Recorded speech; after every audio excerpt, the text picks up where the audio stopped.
1413 ಕೋಟಿ ಇರೋ ಒಬ್ರನ್ನ ನಾವು ಕರ್ಕೊಂಡ್ಬಂದು 1,50,000 ರೂಪಾಯಿ ತಿಂಗಳ ಸಂಬಳಕ್ಕೆ ಇಡ್ತಾ ಇದೀವಿ. ನಮ್ ಜನ ತುಂಬಾ ಗ್ರೇಟ್ ಅಲ್ಲ. 23ನೇ ವರ್ಷಕ್ಕೆ ರಾಜಕೀಯಕ್ಕೆ ಎಂಟ್ರಿ. 1985ರಲ್ಲಿ ದೇವೇಗೌಡರ ವಿರುದ್ಧ ಸ್ಪರ್ಧೆ ಮಾಡ್ತಾರೆ, ಸೋಲ್ತಾರೆ.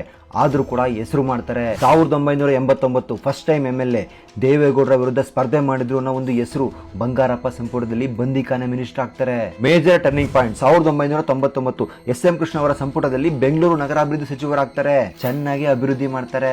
2004ರಲ್ಲಿ ಚುನಾವಣೆಗೆ ಇವ್ರು ಡಿಕ್ಲೇರ್ ಮಾಡಿರೋ ಆಸ್ತಿ 7 ಕೋಟಿ. 2008ರಲ್ಲಿ ಚುನಾವಣೆಗೆ ಇವ್ರು ಡಿಕ್ಲೇರ್ ಮಾಡಿರೋ ಆಸ್ತಿ 75 ಕೋಟಿ.